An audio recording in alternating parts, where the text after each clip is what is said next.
Hey there, Rebusro here. Welcome to a Star Wars game that on the one hand wants to hang around with the Dark Souls crowd, but then on the other hand includes a range of difficulty options that allow even me to play. Enough climbing and sheer drops I kept expecting to bump into Lara Croft, and more running along the walls than that time Sonic gave up the crack. Welcome to a Star Wars game of games. A hot pot filled with things that have worked elsewhere and thus should work here also, right? Well yeah, mostly. The performance for me has been sketchy, with area loads being noticeable and frame drops in combat being murderous both in how they make you feel whilst they occur, and also in defining the power advantage suddenly given to the enemy, when all of a sudden it becomes impossible to time blocks or dodges. That aside, the game is good. Maybe not 50 quid good, but none of the elements clash overtly with one another, so you know, all is well. Is exactly what I would say if I wasn't such a massive Star Wars nerd. I couldn't help but feel that in an effort to squeeze in as much Dark Souls and Tomb Raider as they could, they kind of squeezed out the Star Wars. The game sees you playing as a fairly generic, fairly dense seeming young Jedi. When not overreacting to loot acquisition, Where are you going?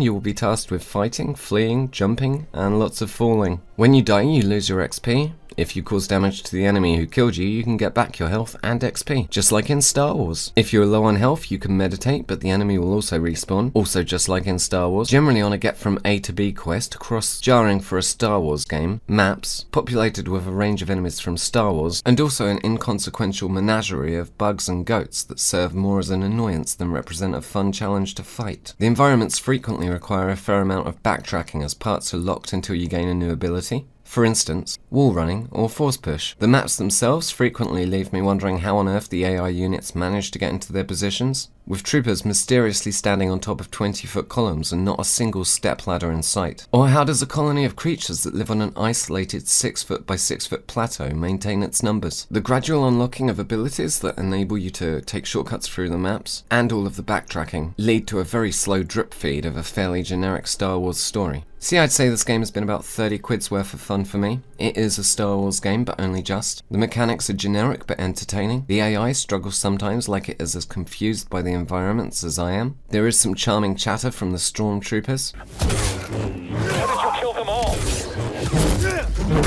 But the lack of emphasis on a story I care about, and the way the environments lack any logic outside of the context of being in a climby game, all detracts from the Star Warsiness for me. That said, I am enjoying it. It just feels like the game mechanics coexist with the license because they have to, rather than combining in perfect and complementary union. Probably I'd recommend waiting for a 50% sale. This is a fine game, shockingly bereft of any loot boxes or any of the more insidious components found in gaming these days. I just hoped after enjoying the Battlefront campaign and the Force Unleashed games as much for their story as their mechanics, that I would enjoy this as much as I did those games. I was perhaps just expecting too much. There are some complaints about length from others. I'm 12 hours in, yet to finish it. I have played shorter games. My biggest issues are definitely in the impression that the plot and maintaining some sort of consistency with the setting were at the top of the food triangle of elements for this game, and thus the smallest focus. But as I say, Star Wars Fallen Order, it's not terrible, could be worse. If you've desperately wanted a game that combines the elements of Tomb Raider and Dark Souls but looks like Star Wars, well, this is the one for you. Thanks for watching. Gotta say thanks to folks sharing my content. I've noticed the slight uptake in views. I was beginning to worry that this channel was gonna die on the vine like so many EA bought studios. But all the while there's any reason to continue, I most certainly will. That said, if you like my stuff, liking, sharing, subscribing, these things are all great. There is a Patreon and a Discord if you want to take that enthusiasm to the next level. But for now though, toodle pip.